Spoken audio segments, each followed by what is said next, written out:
tekereza kuba ahantu abantu benshi babaho ku mafaranga atarenze $1.2 ku munsi, aho kugira moto y'ibiti byonyine bifatwa nk'ikimenyetso cy'ubukire.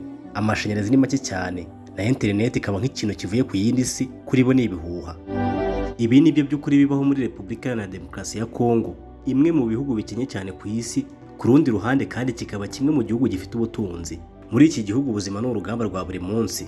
Imiryango myinshi ihura n'inzara, kubura serivisi z'ibanze n'amahirwe make cyane yo gutera imbere. Babayeho mu bukene bukabije, uko ibintu bihagaze ni bibi cyane, ku buryo iki gihugu cyiswe kimwe mu gituwe n'abaturage benshi ariko batishimye. Muri iyi video y'uyu munsi tugiye gusura imwe mu hantu hakomeye cyane ku isi, dusuzuma ibintu bidasanzwe kandi biteye ubwoba biboneka muri Repubulika Iharanira Demokarasi ya Kongo. Nizere ko wamaze gukanda subscribe. Iyi ni The USA New Times.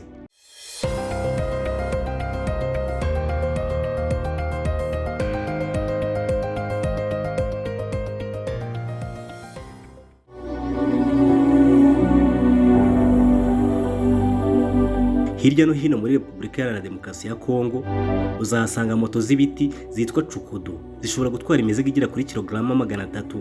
Abakozi bazitwara bamanuka imisozi ihanamye ku muvuduko uteye ubwoba, baringaniza imizigo iremereye ku binyabiziga byakozwe mu biti n'ipine zasubiwemo. Nta moteri, nta esanse, ni imbaraga z'umuntu n'uburemere bw'ibintu ahetse. Gukora cukudu bisaba ubuhanga bukomeye. Buri imwe ikorwa hakurikijwe ubugenewe kandi ishobora kumara imyaka myinshi iramutse yitabwaho neza. Imiryango myinshi ihererekanya ubuhanga mu bisekuru. Hategurwa n'amarushanwa aho abitabira basiganwa bamanuka imisozi ku muvuduko mwinshi, abatsinda bahabwa ibihembo nk'amafaranga, ibikoresho byo kunoza cukudu zabo cyangwa moto nshya y'ibiti. Ku miryango myinshi yo muri Repubulika Iharanira Demokarasi ya Kongo, gutunga cukudu ni ikimenyetso cy'ubukire n'icyizere cyo kubasha kugaburira umuryango.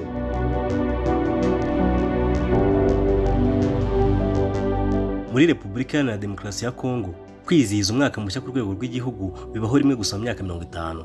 Ibi byaturutse ku bukene bukabije bw'igihugu. Iyo umwaka ugeze, imijyi n'imidugudu bitangira kwitegura amezi menshi imbere. Habaho umuziki gakondo, imyambaro irabagirana n'amafunguro ategurwa mu biribwa by'iwabo nka maniyoka, imineke n'amafi mashya. Abakuru bateranira hamwe bagatangira imigani, imigisha n'ubwenge bw'imyaka 50 ishize. Ku babibonye biba urwibutso rutazibagirana mu buzima bwabo bwose.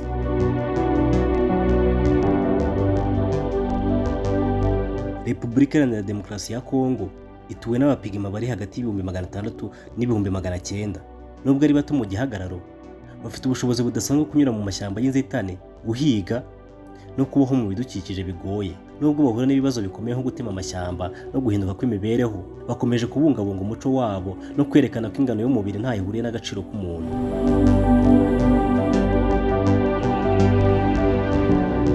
Hari imico yo muri Repubulika Iharanira Demokarasi ya Kongo ivuga ko umugabo ushaka umugore ariko agiye gushaka abafite impanga, agomba gushaka izo mpanga zose icyarimwe, bishingiye ku myemerere ko impanga zifitanye isano ikomeye mu mwuka. Ubukwe bwa gakondo bukorwa mu mutuzo n'icyubahiro, aho abashyitsi batekereza ku nshingano zikomeye z'ubukwe, bugaragara nk'isezerano ryera rifite ingaruka ku muryango wose.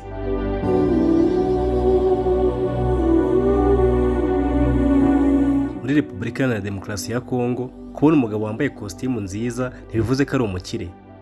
Abenshi ni abanyamuryango b'umuco witwa sapere cyangwa se abasaperi.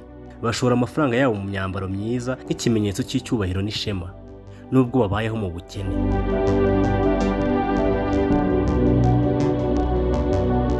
Mu mico myinshi yo muri Repubulika Iharanira Demokarasi ya Kongo, umutwe muremure n'umubiri wuzuye bifatwa nk'ibimenyetso by'ubwiza, ubuzima bwiza n'uburumbuke. Ibi byizihizwa mu birori n'imihango bigamije kubungabunga umuco gakondo.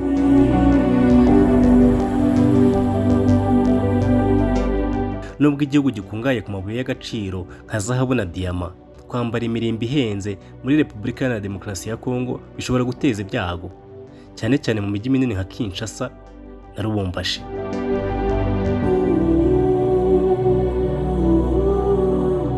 Muri Repubulika Iharanira Demokarasi ya Kongo, salo z'imisatsi si zo gutunganya umusatsi gusa, ni ahantu ho gusangirira amakuru, inama n'ubuzima bwa buri munsi. Kinshasa yonyine ifite salo zirenga 30,000.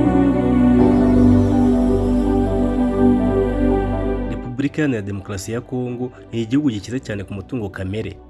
Ikibaya cya Kongo kizwi nk'ibihaha bya Afurika gifite ishyamba rya kabiri rinini ku isi kandi gifite uruhare runini mu kugabanya ihindagurika ry'ikirere.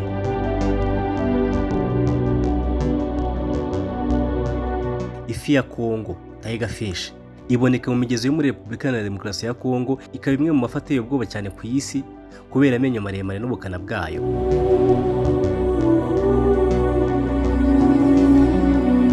Umugezi wa Kongo ureshya na kilometero 4,700, utunga abantu barenga miliyoni 75. Hanavugwa ikinyabuzima cy'amayobera cyitwa Mokele Mbembe kitarabonerwa gihamya kugeza ubu.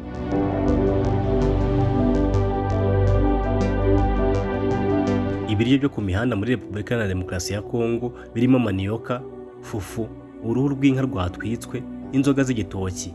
Nubwo isuku atari nziza cyane, uburyohe bwabyo butuma abantu bagaruka.